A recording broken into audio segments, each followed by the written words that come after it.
saw the light of morning. The comradeship of heroes was slain. From every corner of the world came sailing the 15th International Brigade. They came to stand beside the Spanish people to try and stem the rising fascist tides. Franco's allies are the powerful and the wealthy.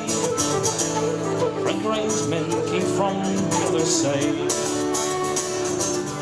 Even the olives were bleeding as the battle for Madrid thundered on.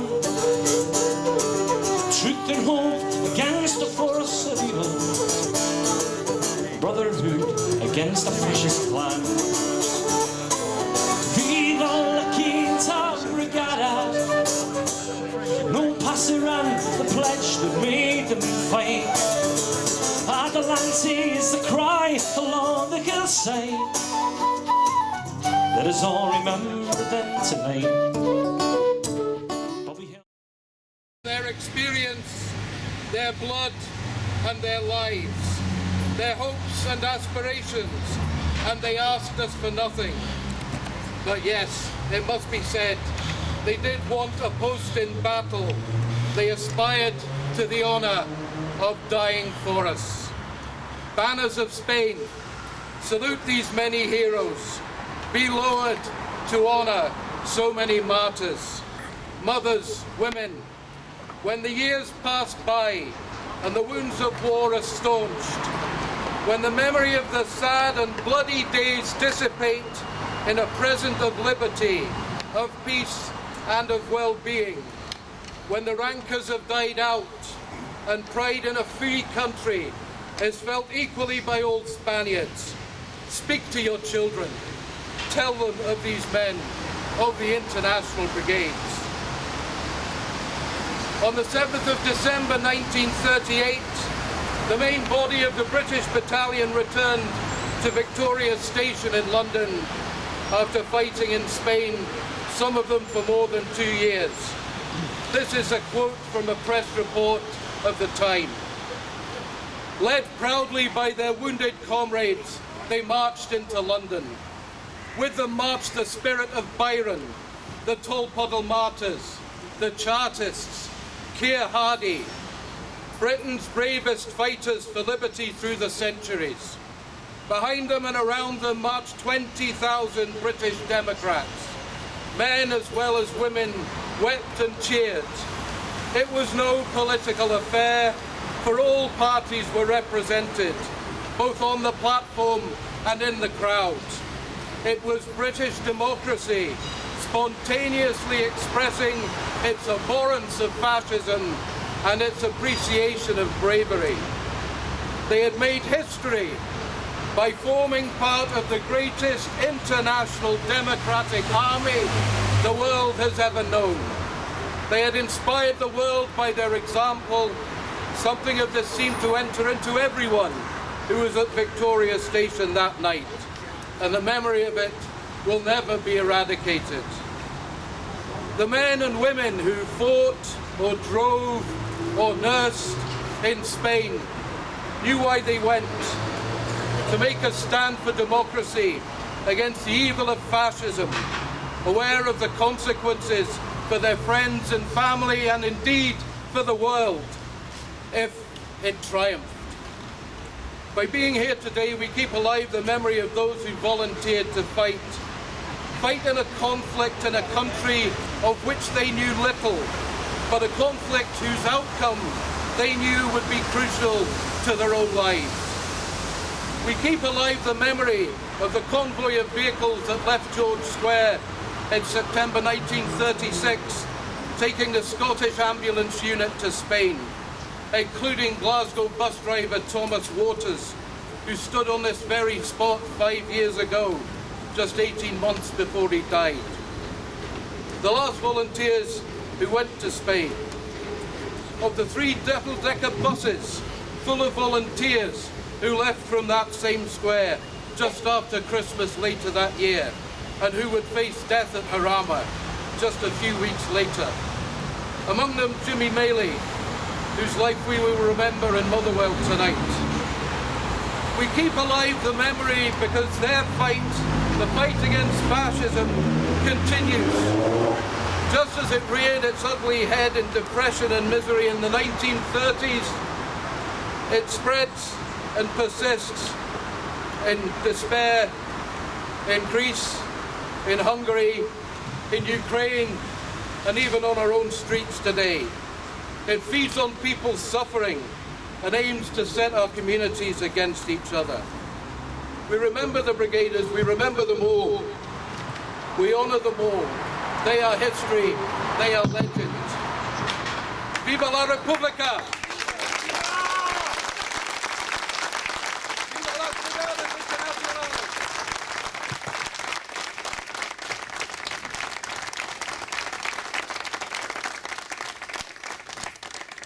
Thank you so much, Mike, and I would now like to welcome Tommy Campbell, Regional Officer, United Union, and very involved in the International Brigade Memorial Trust activities.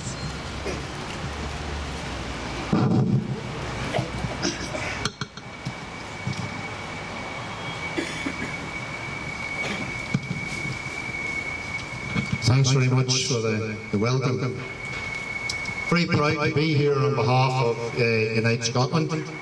The Union is very proud. Its General Secretary of the former Transport and General Workers Union is well known to us as Jack Jones.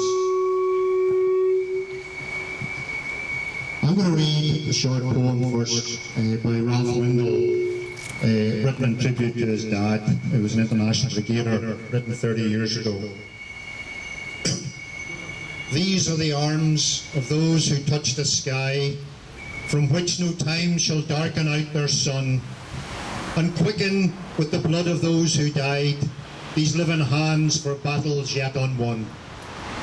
Here speaks at last Parama of their knowing, all freedom's ebbed where Ebro held its line, till hold Madrid rang out upon their going, no Spanish orphan dies who is not mine. These do not die who were in love with living, enough to lose it for some other's pain.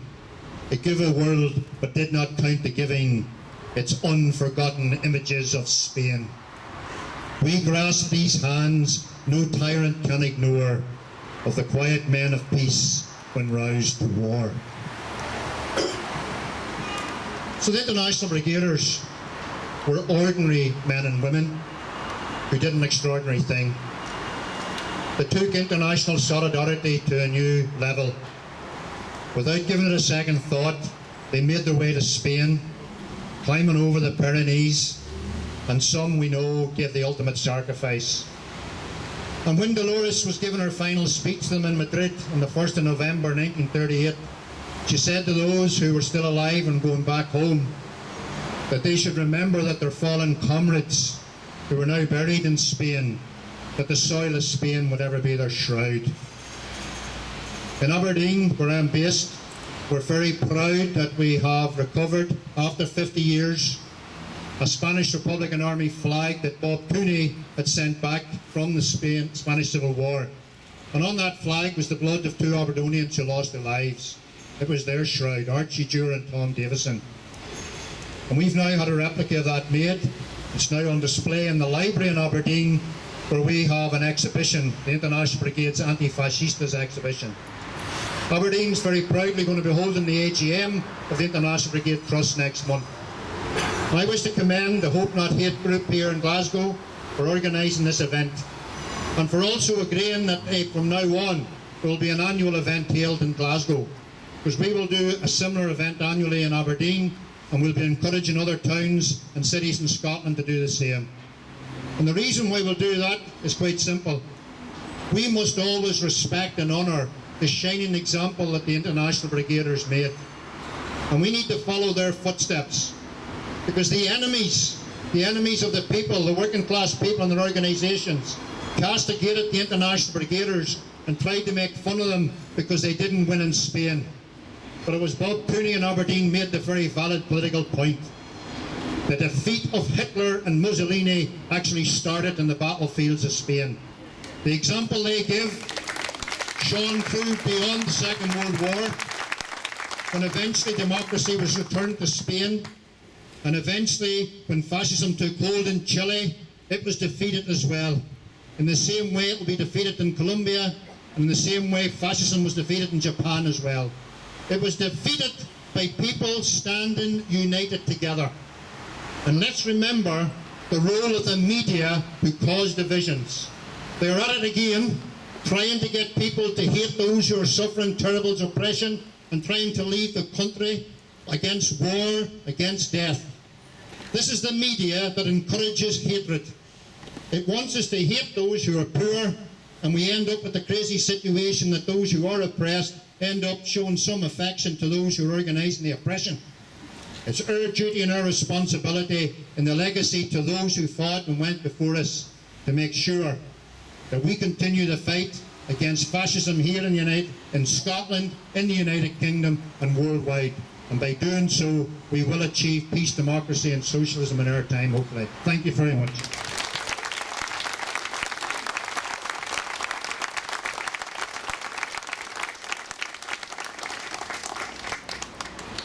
And now I have the great pleasure of bringing Kath Campbell forward. Kath is the granddaughter of an International Brigade volunteer. She's also the coordinator of the Scottish-Cuba Solidarity Campaign. With that hat, many of you know her or get emails regularly from her, but here she is to talk about her family's relationship to this crucially important struggle.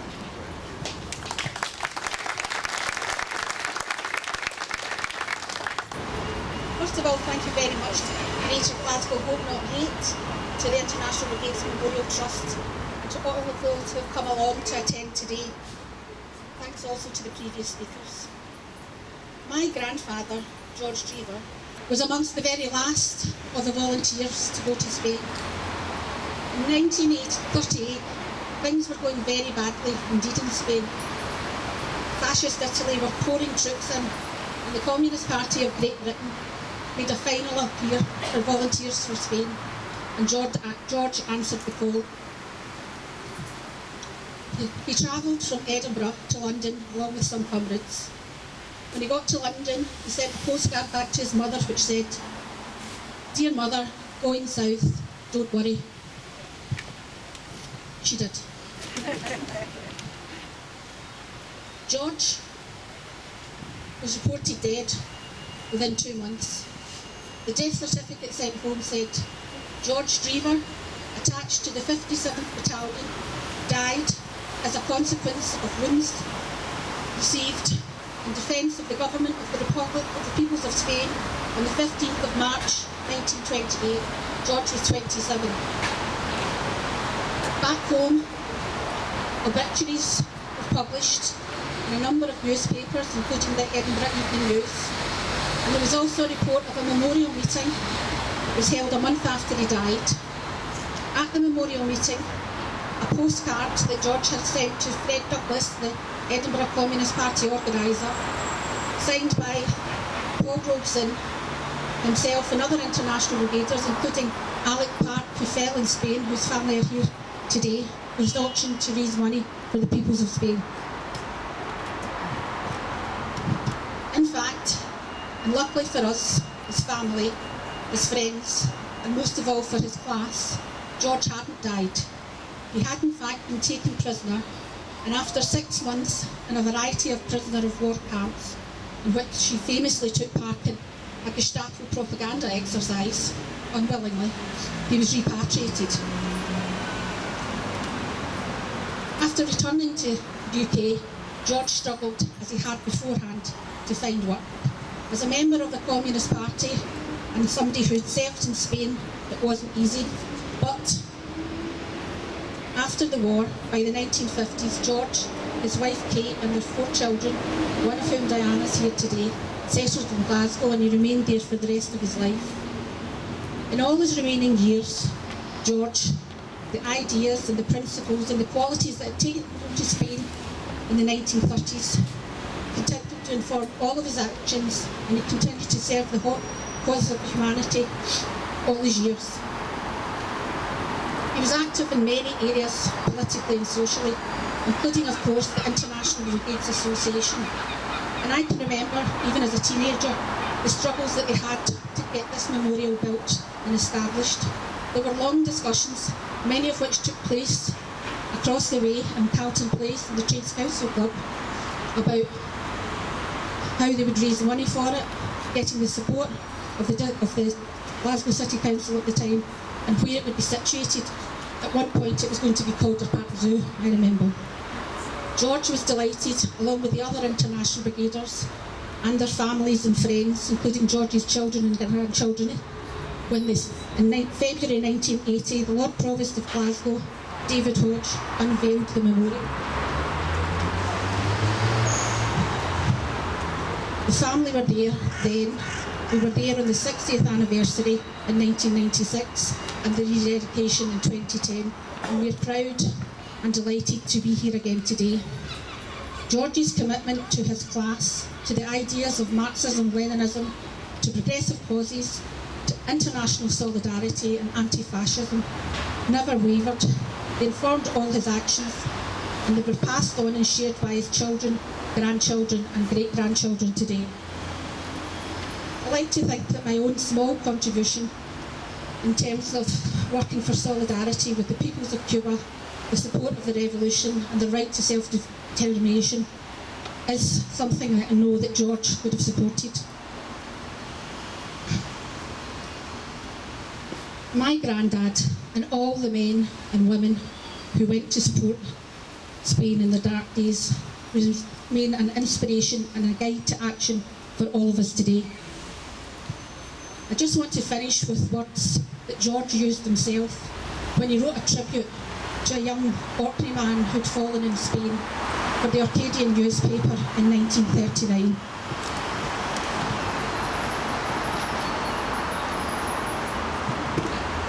These words are from the Soviet writer Trustee, who died himself during the War of Intervention in the early years of the Soviet Union. Man's dearest possession is life, and since it is granted to him to live but once, he must live as to feel no torturing regrets for years without purpose. So live as not to be scared by the shame of a cowardly and trivial past. So live that dying he can say, all my life and all my strength were given to the finest cause in the world, the fight for the liberation of humankind.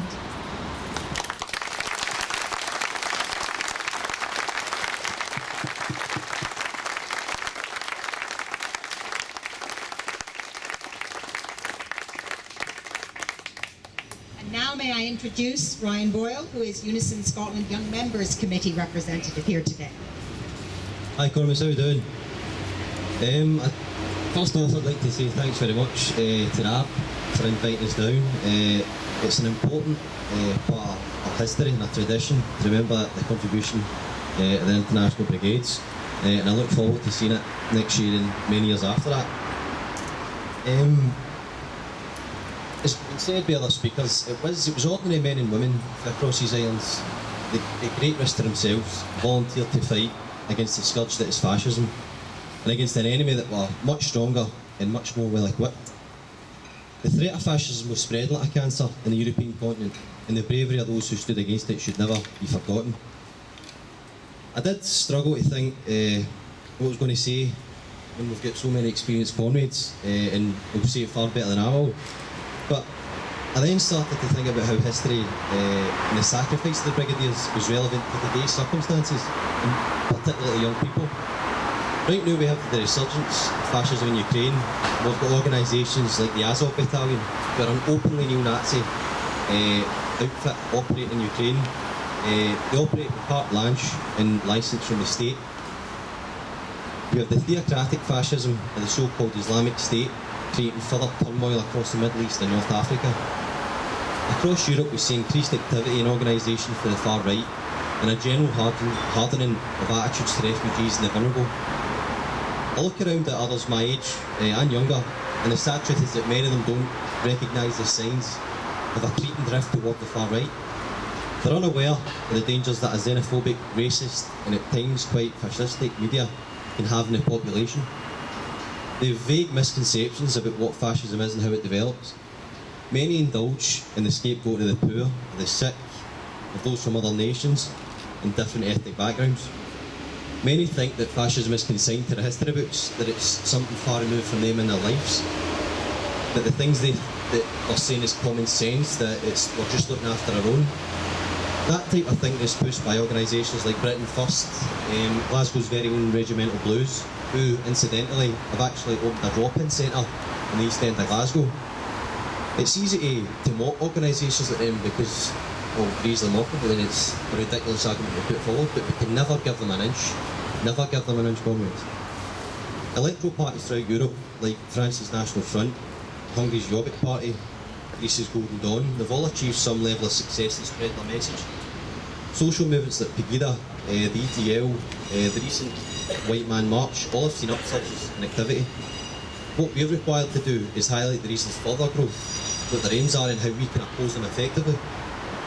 A quote which is frequently misattributed to Lenin is that fascism is capitalism in decay. It's no surprise that when capitalism enters periods of crisis in its boom and bust cycle, it becomes an attractive ideology for those hit hard by economic dislocation. Many young people facing unemployment look for a reason as to why they're unemployed. The ruling class are quick to point them in the direction of immigrants, in the direction of the vulnerable, and those who have no opportunity to voice in their defence.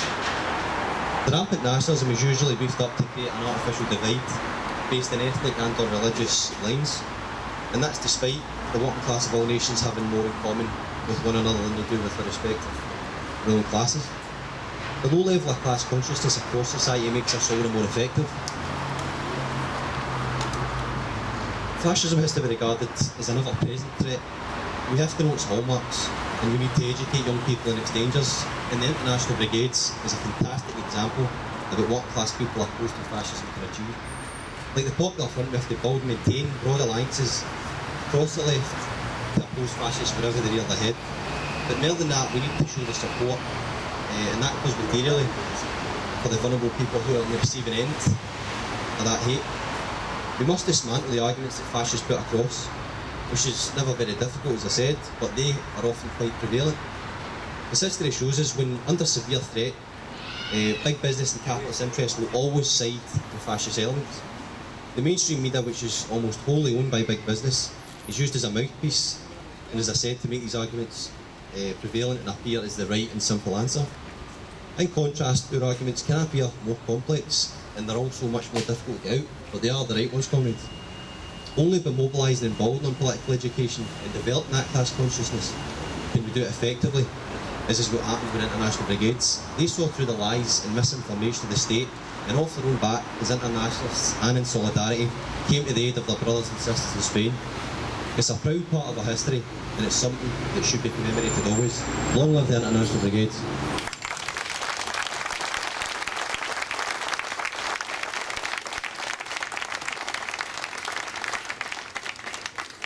And now we have Mike Cowley representing the Scottish People's Assembly to join us. Thank you very much, Mike. Thank you, comrades. I'm very proud, I feel very privileged actually to be here to speak on behalf of the Scottish People's Assembly, and I thank Hope Not Hate and the other organisers. I hope to use the few minutes that I've got to speak a wee bit about the kind of courage and the selflessness and solidarity that so moved many hundreds of ordinary working class Scots, youth and intellectuals to volunteer for the brigades, and which can still be found, that kind of courage and movements with similar ambition around the world today. These stories expose as lies the cynicism of those who would have the pursuit of atomised and individual ends as almost the natural order of things. In fact, it's thanks to the very heroic efforts of the volunteers that we honour today that we have as historical record evidence that ordinary people, sometimes in the most difficult and dangerous of circumstances, can demonstrate solidarity, selflessness, and the kind of acts that would put the authorities and our governments to shame. In fact, in the words of Councillor Tom Murray, Commissar of the British Battalion Machine Gun Company, I returned from Spain feeling that I'd seen demonstrated the finest qualities that human beings possess, and I've more respect than ever for the majesty of that human being. But these volunteers too were driven by necessity. We forget the poverty that existed in those days, as well as conviction. As volunteer Tommy Bloomfield noted, an empty stomach made an empty head think. Also, I'm very pleased to see a range of young artists here today. Arthur Johnson, Callum Baird, Paul Sheridan and Stephen Wright. There was many artists, of course, who were inspired by the vision of the Republican government. People like Orwell, Hemingway, W.H. Auden and of course Garcia Lorca, felled by a fascist firing squad.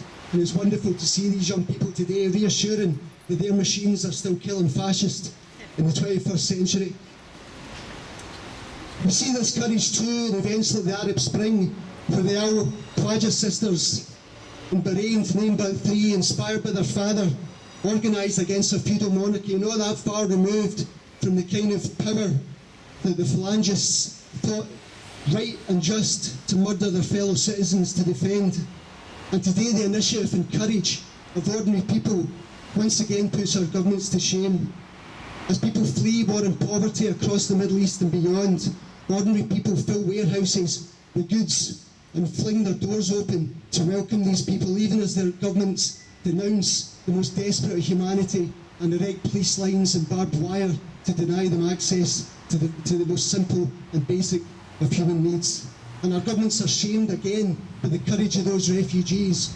Again, a reflection not unlike those volunteers going to Spain to fight for a vision and for a better life. We see a movement of humanity coming away from war zones traceable to the neglect and the culpability of Western governments.